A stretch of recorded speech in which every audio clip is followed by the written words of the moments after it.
What's up, Rangers fans? I'm Stefan, and this is Palmer, and this is Puck Rock Rangers.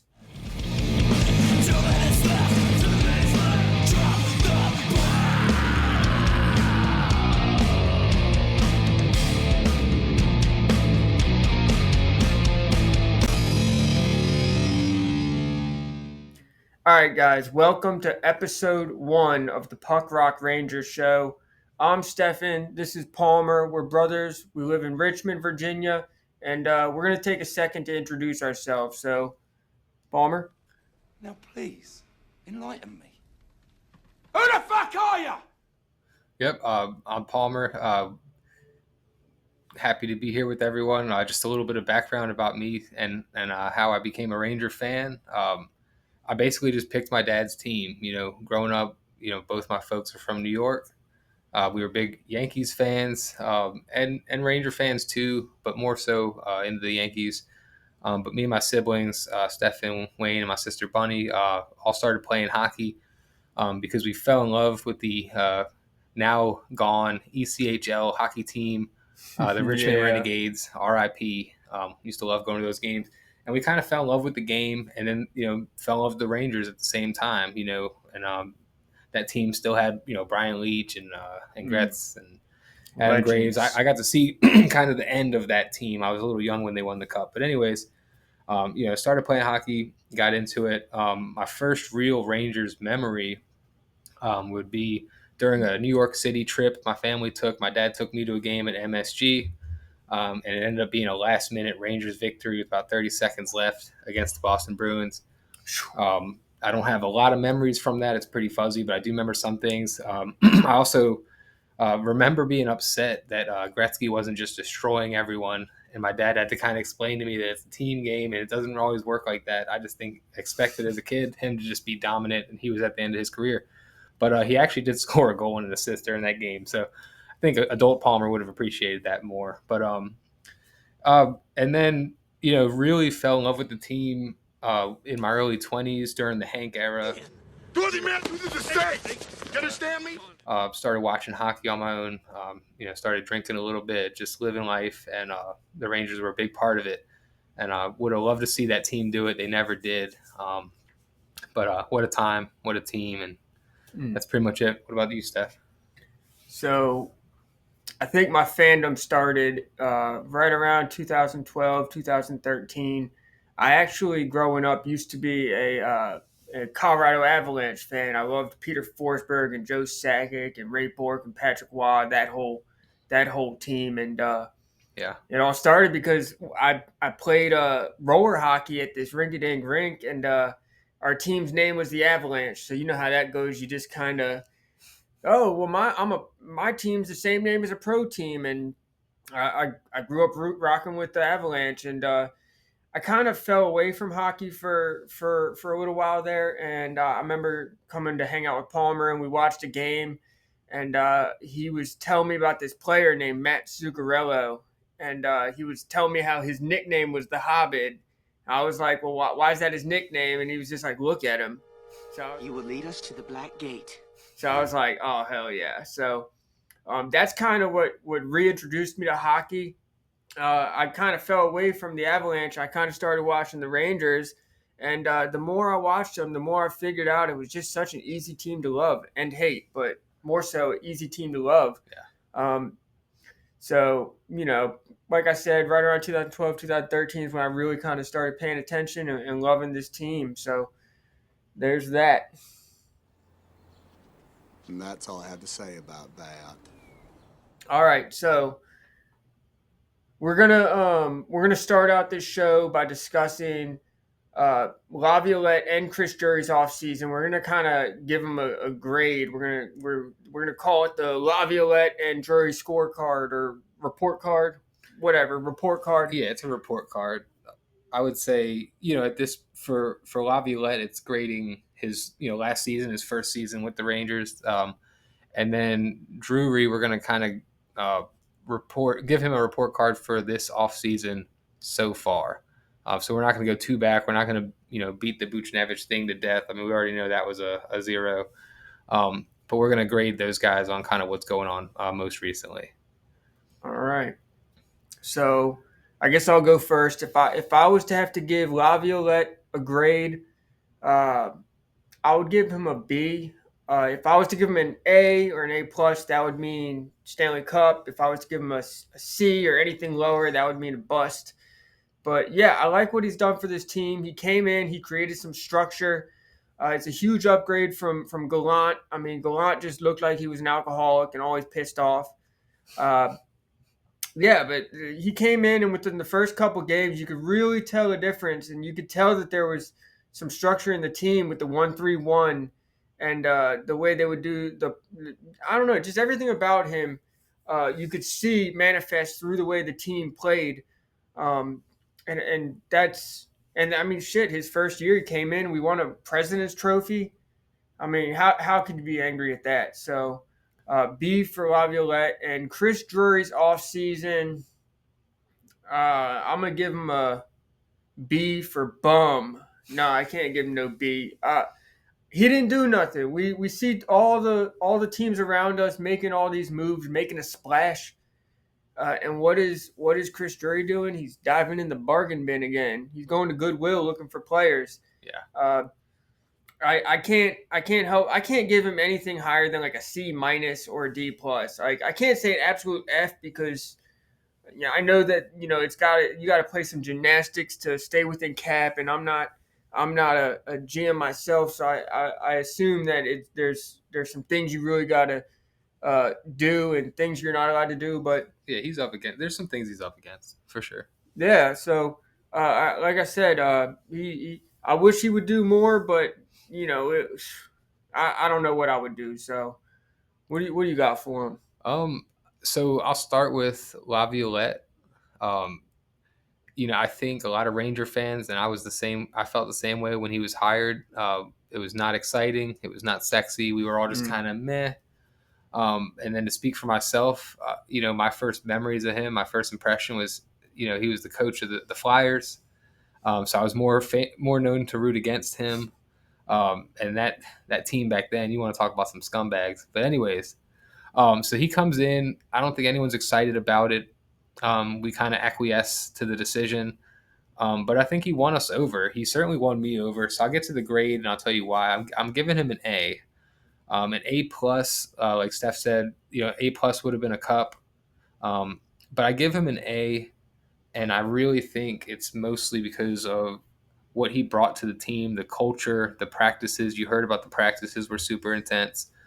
And I don't blame what happened this season against the Panthers on him, where more so last year against the Devils, we should have beat that team if we had a coach that was, invested and could make adjustments more. We would have won that. So Laviolette gets an A for me just for coming in, kicking ass, taking names, and and having kind of a dry sense of humor, but also being a little boring. Chlorophyll? More like borophyll. But he's a good coach, and I'm riding with him. As far as Drury, I think it's all in the name. D for Drury this offseason. And I'm a fan of the guy. I think he's been pretty good. Drury. I've been calling him Dime Store Drury. I think he's been yard sailing for a while now, actually. Like this, the trade deadline was a wet fart. And so far, the offseason has been a wet noodle. But hey, let me just add, it's a yard sale with all kids' clothes. It's not the good yard sales. Yeah, no, this is he's not scoring like good shit. Like we're talking about like, like old rusty toasters that don't work and tennis rackets that are missing strings and junk. Just junk. So, he keeps getting us this, it's like we're the Rangers, man. Go out and get someone, But that's just so I give him a D. It's not an F. F would be like if he brought in just like a catastrophe contract or something like that. But he definitely gets a D, man. He needs to get off the schneid and do something. Yeah, I can't argue with that. Like I said, a C minus or a D because he's just not doing it for us. And I give him a D for do something. Yeah, Chris, do something. I didn't do fucking shit. I didn't rig shit. All right, so we're going to get into our next segment. Between the two of us, we're going to pick 5 players that are not Rangers, and we're going to try to pick something somewhat underrated players. We're going to try to see if we could pick anyone on to be a Ranger. Who would you pick as a Ranger and why? All right, I'll start us off. And my first guy is not necessarily underrated. I think we NHL fans kind of know what we get with this guy. Proven winner, total rocket, and just a guy you'd want on your team. And that's Ryan O'Reilly. The guy's won everywhere he's gone. Just a stud, just a solid player. You know, everyone wants to run Trouba out of town. Well, there's a guy that can come in and be your captain. Not even considering the money. I'm just kind of fantasizing here. Player I'd want. Another one, and this guy is probably underrated. I would say maybe a casual NHL fan probably doesn't know who this guy is. Maybe now because of the run. But I'm going to say toss me the keys. I want to take a run with the Lamborghini. Ryan Lomberg. Dude is a horse. Dude is a menace. Dude broke Jimmy Vesey's back in half. The guy just, plays like his hair's on fire. Has great hair too. Good lettuce. Great set of lettuce on him. Just an awesome player. The kind of guy you want on your team. Really. So, what about you, Steph? If for no other reason, just so that we could say Lomberg fucked her. Oh, let's see. How Lomberg fucked her. Yeah, I'd like to say that about my team. Not the whole time that he's out there. Oh, Lomberg fucked her. Lomberg fucked her. So that'd be great. I'm gonna say that I'd love to see a reunion with Zuccarello. Zuccarello's just a stud.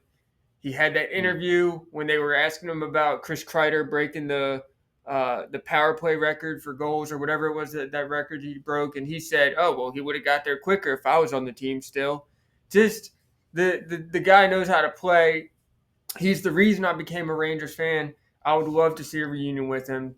If I was to pick another player, this one is a little bit more cliche, but I would have to say Brady Tkachuk. Brady Tkachuk is an absolute dog. He's a stud. He knows what the hell he's doing out there. He's already a star. We know what kind of production we're going to get from him. And not to mention, he's gritty, and he will fight and drop the gloves in an instant. He's not going to be bullied. If we had a player like him on our team, I would just say hand me the cup, because I think that's what would happen if we could get a player of that caliber on this team with the guys we have. So we got to come up with one more between the two of us. I think I have one more. Am I going to agree with you? I don't know. This guy is a player on an enemy team, but a guy I like a lot. And I'm just going to say I did it all for the Nookie. Give me Jordan Martinook from the Carolina Hurricanes. I know I think they did give him a contract during the offseason. I'm not always the best at keeping up with that. Again, I'm not doing the logistics here, just talking about guys that are dogs that I like. Martinook, awesome player, always seems to torch the Rangers. And, sign me up, put him in blue. Yeah, I mean, I'm supposed to be picking, like, underrated players. I want to throw, like, one more out there, but it's tough. I love the Russian players, so I'm going to say Kaprizov, but that's just in a fantasy, and you'll never afford it. What do you say, Kaprizov? Stop torturing yourself, man. You'll never afford it. Live in the now. What do you say, Kaprizov? Capri Sun, Krill the Thrill. Why is it every player in the NHL whose name is Krill, they call him Krill the Thrill? So Stefan's trying to break up the Minnesota Wild is what I'm hearing. He wants Zuccarello and Krill the Thrill over here. I want all the studs off the Minnesota Wild to be Rangers. And I mean, Minnesota Wild is my second favorite team, but fuck them if the Rangers are going to win it. So talking about studs on the Wild, and he might have gotten moved. Like I said, I know people move, and I'd have to look this up, but man, that dude, Marcus Foligno. Oh, he's a dog. I would take him as a Ranger too, man. That guy. His brother too. He's hot as hell, but he's also a good hockey player too. So yeah, I'll take him for sure. And his brother over protecting Bedard on the. And it's funny because his brother is like a toad. Like you look at these two dudes, and like almost reminds me of that Danny DeVito. Yeah, it's not that bad, not that extreme. But so that brings us to our next segment. And he kind of just mentioned it now. We gotta pick a Rangers crush. So we're gonna pick a past crush and a present crush. So who you got? Who you got the hots for? All right, I'm gonna go in here, and I'm not going too far back in the time machine, but I'm gonna take it back to my early 20s. And this is a guy who it was good till it wasn't with Ranger fans. A total warrior, grit grinder, Dan Girardi, number 5 on the back end during the Hank era. He's handsome. I mean, he had an Adam Zappa like a pool ball. Good Canadian guy. Sign me up. So I'll go with a current Ranger, and I'm going to keep it with defenseman. So I guess you could say I want the D here. I'm going to go with Braden Schneider, man. That dude is a horse.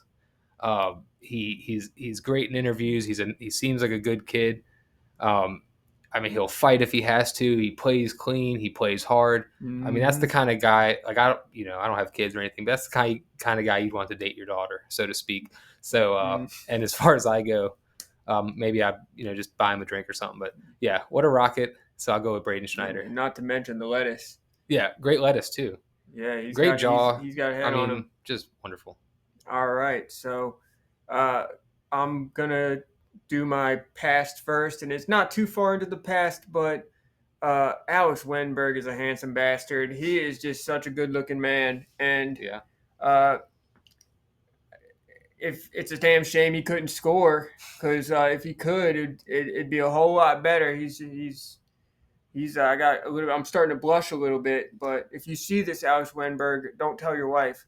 Anyway, if I'm gonna pick a current player, I'm gonna have to say the tall, dark, and handsome Keandre Miller. Keandre Miller's a good-looking man, so I know he's out there and dating around and stuff too. But Keandre, if you see this, what's up? This is supposed to be a Ranger crush, not Ranger proposition here. So I just want to say I would have taken why am I blanking right now? Our favorite. Oh my God. Vinny T. Oh, Vinny Trocheck. I would have taken Vinny Trocheck, but he's already taken my old lady has claimed him. Yes, Mr. Handsome, and she will fight you. So he's happily taken by her. So good Italian boy. There's that. Yeah. Hi, Mom. What do you think? Look at my shoes. Aren't they great? My God, you look like a gangster.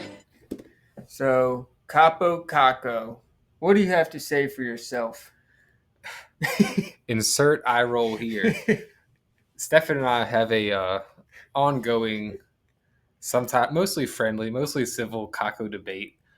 I don't see myself as a full-blown Caco hater, but I'm also not on board. I want the best for Caco. He's a Ranger. He's a draft pick. I want the guy to win. I want him to succeed.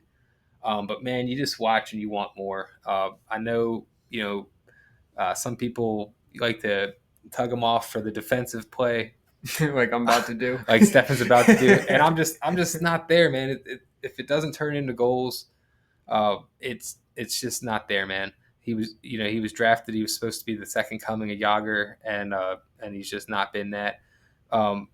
That said, the rational Ranger fan in me can see that he had a good season the year before, can see that he was hurt this year, saw that he went on a little bit of heater. I'm sure Stefan will elaborate towards the end of the season, but it just ended, in the playoffs, and you just want more, man. I'm kind of done. I kind of want something new and more fun. You're really watering it down. He's watering it down, guys. When we were watching the Hurricane series, he said he would trade him for a Carolina barbecue sandwich. He said that for real. And the way he treats it, he treats Capo Caco the way that the Carolina fans treat how do you say it? Kokanayemi or Kokanayemi? Who cares? I'm not Sam Rosen. I don't know every name. All these cock names. All these cock names. Yeah, they're both KK or something. But piece of shit.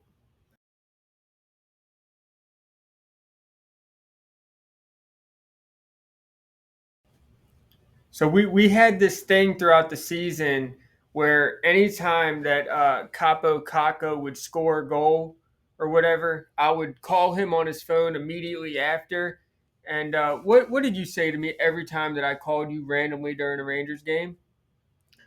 I would usually just play coy, be like, "Oh, I'm out cutting the grass." Or I knew what he was calling for. Yeah, I knew what he was calling because for. I called you a lot. So Yeah. that just When Kako came back from injury, I was getting a lot of calls, but I want more calls if that's what it means. The Yeah. kid's scoring. I will say this about Kako. I liked what I saw, and I know Wenberg's gone, but I did like that third line, and I I could really get into a third line of Kako, Cooley, and Phil Heedle. If Heedle the Beetle can get healthy and stay healthy, I think that's a third line that can do damage. But then again, someone's got to score goals.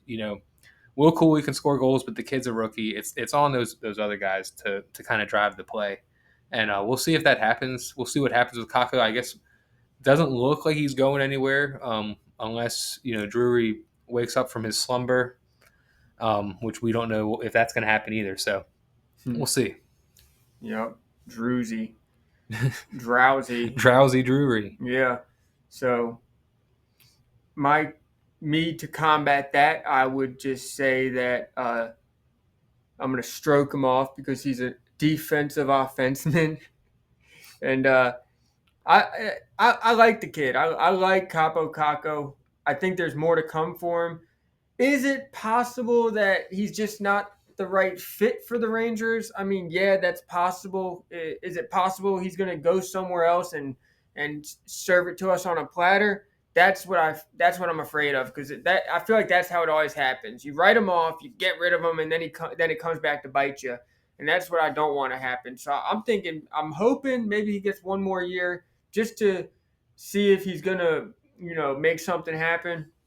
I see the potential, but I'm not hopeful that he'll be a Ranger for much longer. And I don't know. I'll have to pick a new player to call him about every game day. So I'll say this about Kako. He has an opportunity this season to shut us clowns up. But I'll say this: if he doesn't get going early this year, it's gonna be a full-on circus, and I'll be your ringleader. I'm your huckleberry. That's just my game. So this is going to bring us to our last section. We're going to talk about things that we're looking forward to in this next coming season. What are a couple things that you are most looking forward to this coming up season? All right, I'll give you two. First, I'll start. I mentioned him earlier. Will Cooley, as I like to call him, Roger Klotz. Shout out to all the Doug's fans. Richmond, Virginia, stand up. Yeah, I think he just looks like Roger Klotz. I don't know why that popped into my head, but anyways, I love the rookie season he had. I think he quietly had a great year.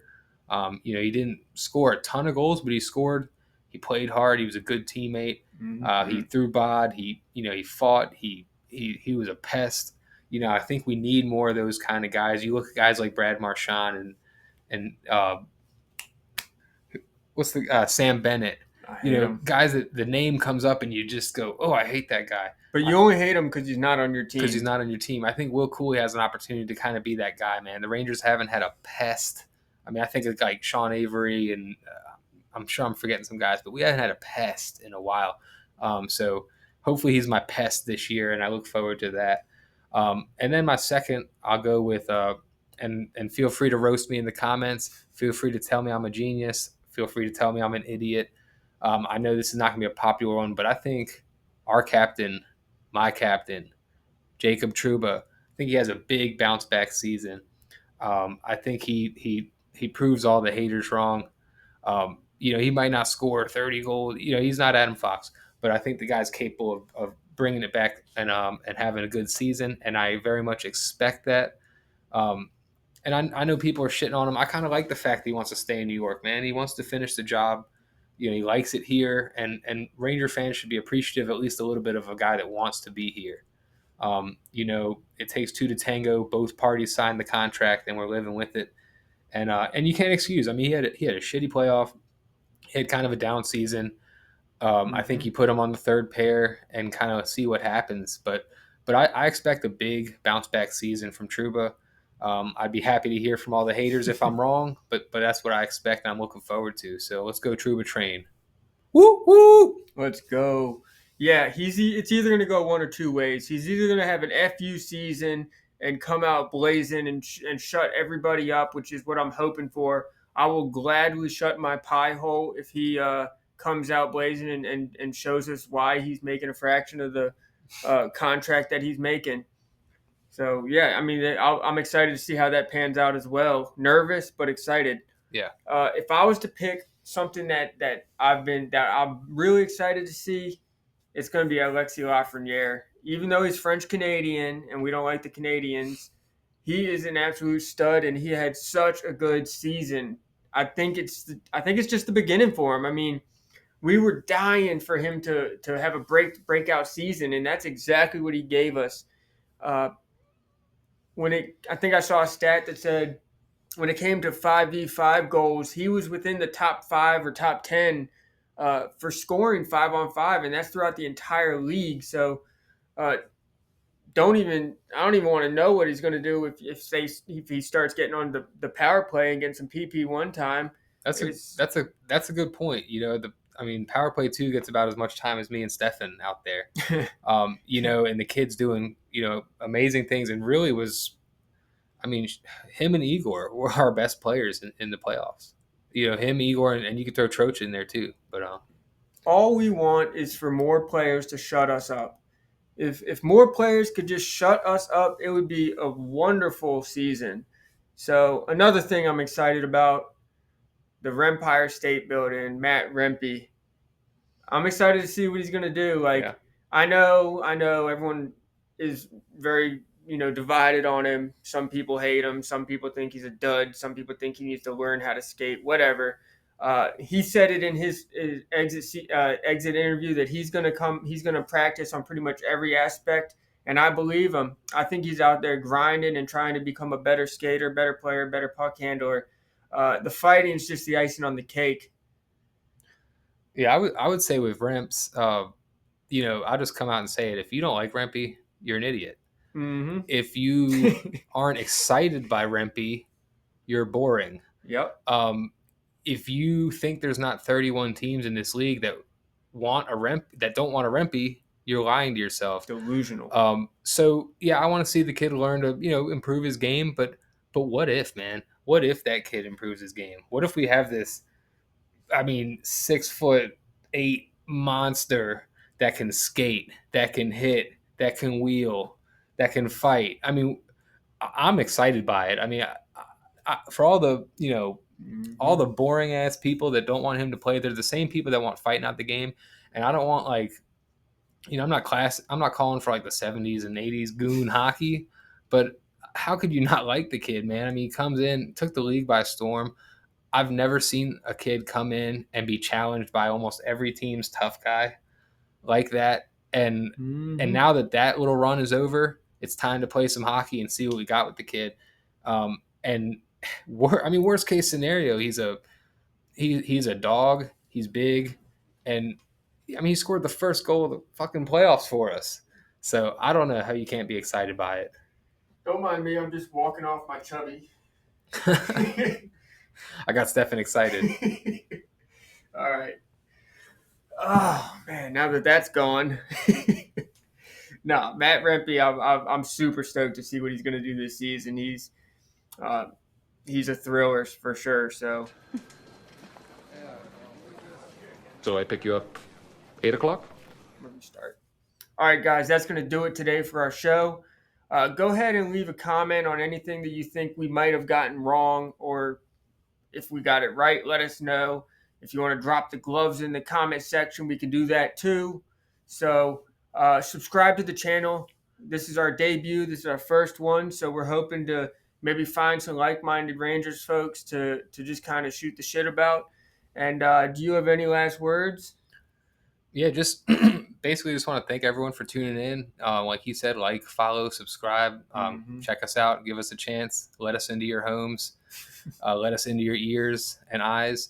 We're here, man. We're here to talk some Rangers hockey. The name Punk Rock Rangers, it's a play on punk rock. So there might be some music talk, but for the most part, gonna keep it hockey. We're not GMs. We're not gonna delve super deep into all that. We're just gonna go off the riff. Rangers fandom, hot takes, what we're thinking, kind of get a feel for the for the Rangers fans experience, and just kind of give you our version of it from Richmond, kind of being outsiders. But yeah, thank you, and that's all I had. Before we go, he mentioned hot takes. Give us one hot take for this upcoming season. What you got? Who's going to do what? Rempe 15 goals. Rempe 15 goals? You wanted a hot take. Why not 20? No, I'm just all right, my hot take is going to be Lafreniere 35 goals. That's probably a better hot take, but I'm going to go with mine. Lafreniere 35. So, cool. Is that it? That's it. Forever hold your peace. Until next time. All right, guys, take care. Thank you.